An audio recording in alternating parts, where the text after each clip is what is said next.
자, 다음은 네티즌들이 오늘 가장 많이 본 사회 뉴스를 전해드리도록 하겠습니다. 국민들을 큰 충격에 빠뜨렸던 인천 총기 살인 사건. 범행 동기가 아주 오리무중인 상황이지 않습니까? 한 언론이요, 피의자인 아버지가 드디어 입을 열었다는 보도를 했습니다. 자, 해당 언론이 아버지가 아들이 생활비 지원을 끊어서 그랬다, 이렇게 진술을 했다고 보도를 했는데, 그런데 경찰은 좀 다르게 얘기를 한 모양이에요.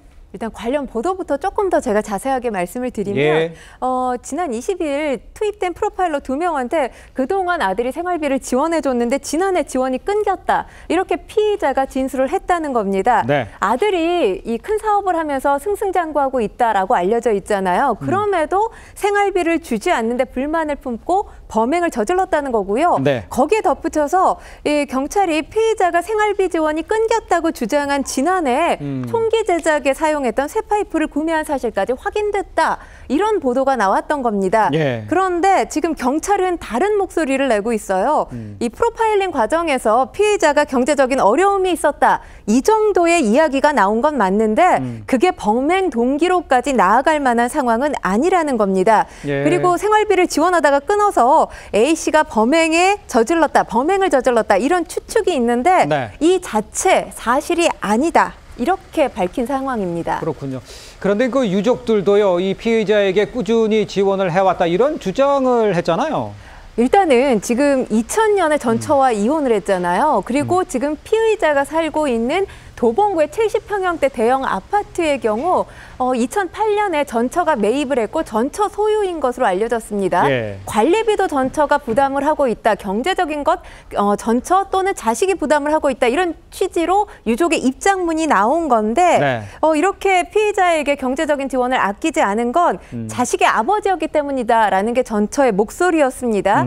그리고 아들이 아버지에게 연락도 자주 했고 뭐 명절이나 생일 같은 경우 특별히 챙겼다고 합니다. 그런데 아들을 살해한 것 도무지 이해가 가지 않는다는 게 유족 측에서 냈던 입장문이었습니다. 예.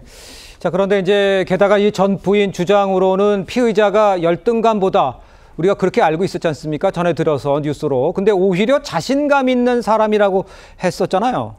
일단 자신감이 충만했던 사람이다. 과거에 내가 살아봤던 전처로서 할 수 있는 이야기다라면서 목소리를 냈던 겁니다. 예. 피해자를 위해서 사업할 수 있도록 도와줬다고 하고요. 번번이 피해자가 사업에 실패했는데 이에 대해서 왜 실패했느냐 이런 식으로 추궁하지 않았었다. 라고 이야기를 하고 있습니다. 그러니까 경제적으로 지원했을 뿐만 아니라 피의자가 상처받지 않도록 정서적으로도 배려했다. 이렇게 해석할 수 있는 부분일 것 같은데요. 예. 일단 지금 피의자의 입장을 보면 무직인 상태잖아요. 그리고 전처의 소유로 되어 있는 아파트에 살고 있는 상황입니다.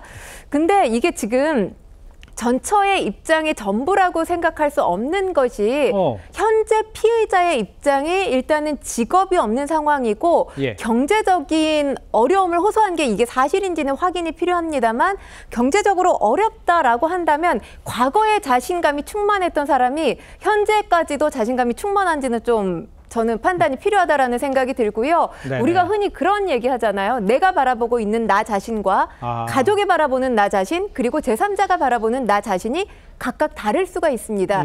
그렇기 때문에 이 부분 또한 전처의 입장뿐만 아니라 피해자를 통한 조사가 좀 필요한 부분이 아닌가 이런 생각이 듭니다. 자, 그렇다면 지금까지 쭉 이야기를 들어보면 범행 동기 이거는 여전히 미궁이다, 오리무중이다 이렇게 보면 되겠습니까? 네, 그렇습니다. 지금 나온 기사를 보면 네. 유가족을 제3의 장소에서 참고인 신분으로 조사하고 있다라고 해요. 예. 여기서 유의미한 결과가 나올지는 좀 지켜봐야 될 것 같은데 일단 지금 프로파일링 결과도 밝힐 수가 없다라는 것이 경찰의 입장입니다. 그리고 아까 경제적인 문제와 관련해서 유족 측에서 돈 문제는 착오가 있었기 때문이다. 이런 입장을 낸 것으로 알려졌는데 네. 이 착오라는 게 어떤 부분에서의 착오인지는 조금 더 조사가 필요하지 않나라는 생각이 듭니다. 네. 그리고 경제적인 어려움과 관련된 부분은 저는 의외로 굉장히 쉽게 조사할 수 있다고 생각해요. 왜냐하면 금융거래를 통하면 얼만큼 경제적으로 지원을 받았는지 또는 지원을 받지 못했는지가 규명될 것 아니겠습니까? 네. 일단 전처가